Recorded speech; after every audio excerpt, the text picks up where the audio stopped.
প্রিয় শিক্ষার্থীবৃন্দ, আমি এস এম আনোয়ার হোসেন, সহকারী অধ্যাপক, দর্শন বিভাগ, সরকারি আবুল কালাম কলেজ, রাকুদিয়া, বাবুগঞ্জ, বরিশাল। যুক্তিবিদ্যার অনলাইন ক্লাসে তোমাদের স্বাগতম। আসসালামু আলাইকুম।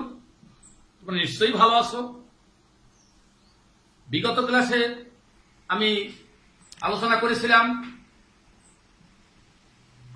যুক্তিবিদ্যার তৃতীয় অধ্যায় থেকে যুক্তির উপাদান, তার থেকে পদ ও বাক্য। নিশ্চয়ই পদ কাকে বলে সেটা তোমাদের অবশ্যই স্মরণে আছে। বাক্য কাকে বলে তাও নিশ্চয়ই বাড়িতে পড়াশোনা করেছো। আজকে আমি তোমাদের উদ্দেশ্যে যে ক্লাস আলোচনা করব তাও যুক্তিবিদ্যার প্রথম পত্র থেকে তৃতীয় অধ্যায়। এটা হচ্ছে যুক্তির উপাদান। আলোচ্য বিষয় হচ্ছে শব্দ, ব্যক্তার্থ ও যাত্রার্থ। ব্যক্তার্থ, যাত্রার্থ এটা যুক্তিবিদ্যার পদের ক্ষেত্রে অত্যন্ত গুরুত্বপূর্ণ একটা বিষয়। আমাদের বাক্যের আলোচনা করতে হইলে পদের দরকার, পদের আলোচনা করতে হইলে পদের ব্যক্তার্থ, যাত্রার্থের ধারণা আমাদের নেওয়া দরকার। সেক্ষেত্রে আজকে আমাদের আলোচ্য বিষয় প্রথমে শব্দ। আচ্ছা, শব্দ নিঃসন্দেহে তোমরা বিগত দিনে পড়েছ। এটাকে ইংলিশে ওয়ার্ডও বলে।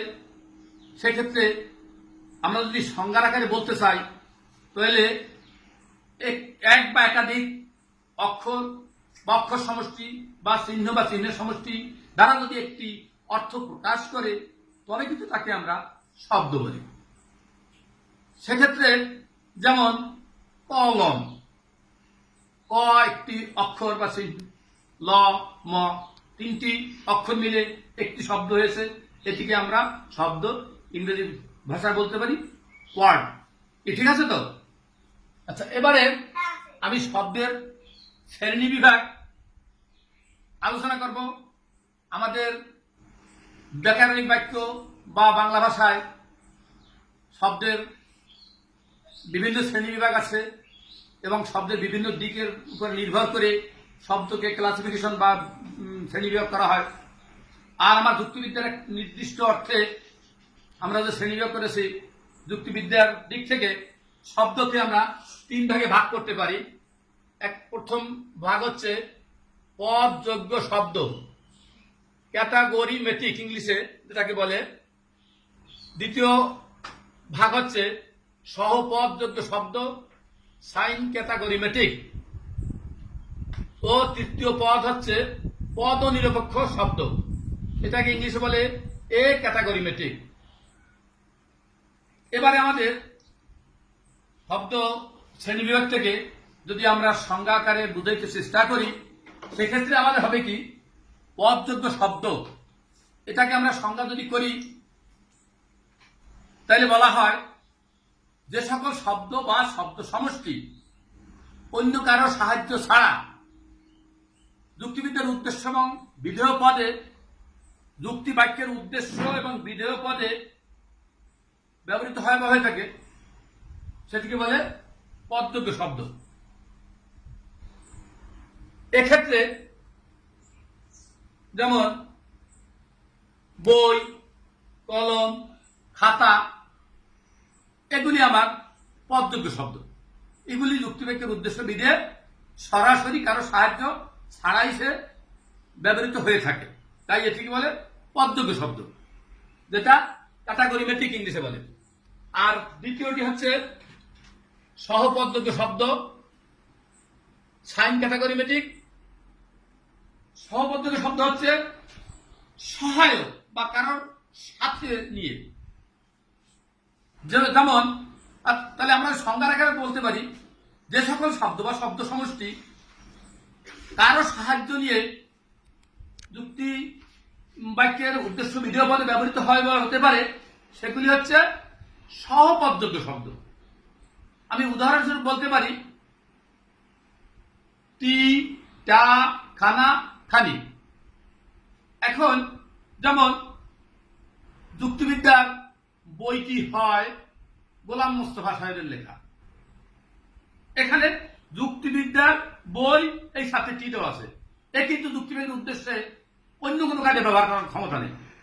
কিন্তু যখনই আমি বইটি অথবা কলমটি হয় সবুজ বা লাল বা কালো, এখানে কলমের সাথে আমার টি দেওয়া আছে, টেবিলখানা হয় ছোট আকারের, তাহলে এইখানে টি, টা, খানা, খানি এই শব্দগুলি আমার যুক্তিবিদ্যার যে সকল পদের সাথে মিলিত হয়ে পদ তৈরি করে, এক্ষেত্রে এগুলি হচ্ছে আমার সহপদ্যোগ্য শব্দ। নিশ্চয়ই তোমরা বুঝতে পারছো। এবার আসে আমার 3 নম্বর বিষয়, পদ নিরপেক্ষ শব্দ। পদ নিরপেক্ষ মানে এর কোন পক্ষে যুক্তিবিদ্যার উদ্দেশ্য বিধেয় পদে ব্যবহার করার ক্ষমতা নাই। এক্ষেত্রে আমি যদি উদাহরণস্বরূপ বলতে চাই, যেমন এগুলি উফ, আহ, বিশ্বাসসূচক বাক্যের প্রথম অংশটা, তারপরে সি সি সি, হায় হায় হায়, এই যে শব্দগুলি, এগুলি যুক্তিবাক্যের সাথে সম্পৃক্ত নয়, এটা সম্পূর্ণ আলাদাভাবে ব্যবহৃত হয়ে থাকতে পারে। এই ক্ষেত্রে এই সকল শব্দগুলি আমার হচ্ছে পদ নিরপেক্ষ শব্দ। যেমন হায় হায়, ছেলেটা রোদে দৌড়েছে।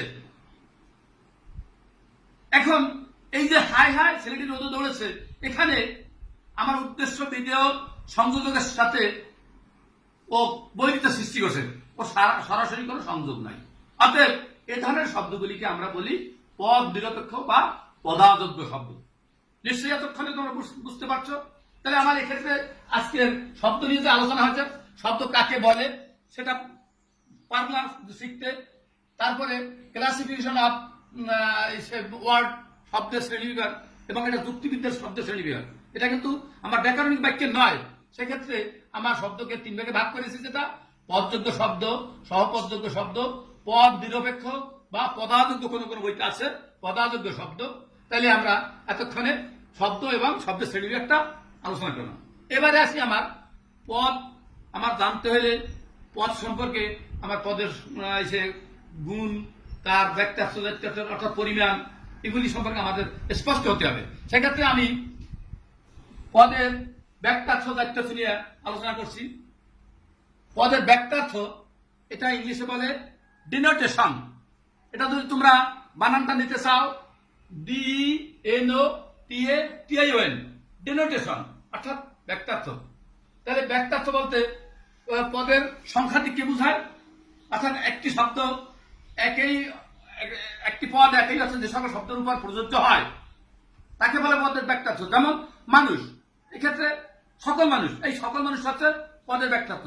কিছু মানুষ হচ্ছে পদের ব্যাখ্যার্থ। আর ব্যাখ্যার্থের দিক থেকে পদের দুটি গুণ, একটি হচ্ছে ব্যাখ্যার্থ পরিমাণ দিক, ব্যাখ্যার্থের দিক থেকে একটা হচ্ছে তার গুণের দিক। এই গুণের দিক থেকে একটি পদের প্রয়োজনীয় এবং অতি আবশ্যিক গুণটাকে বলে জাত্যার্থ, অর্থাৎ ওই জাতের অর্থ। অর্থাৎ ওই গুণটাকে বাদ দিলে আর ওই পদটাকে পাওয়া যায় না। যেমন চিনি থেকে যদি মিষ্টত্ব বাদ দেওয়া হয়, সে আর চিনি থাকে না।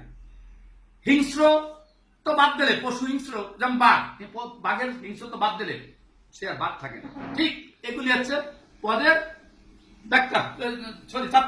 জাত্যার্থ হচ্ছে গুণের দিক। এবারে ব্যাখ্যার্থ জাত্যার্থ নিঃসন্দেহে তোমরা শিখেছ।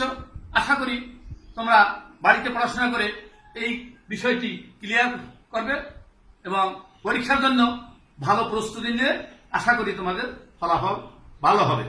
তবে করোনার কারণে তোমাদের ক্লাস হচ্ছে না, অনলাইনের ক্লাসগুলোতে গুরুত্ব দেবা এবং বেশি বেশি পড়াশোনা করবা। এবং আমার এই ক্লাস সাথে আরো যেসব ক্লাস অনলাইনে হচ্ছে প্রতিটি ক্লাস ফলো করবা। তোমাদের শুভ কামনা করে এখানে শেষ করছি। আল্লাহ হাফেজ।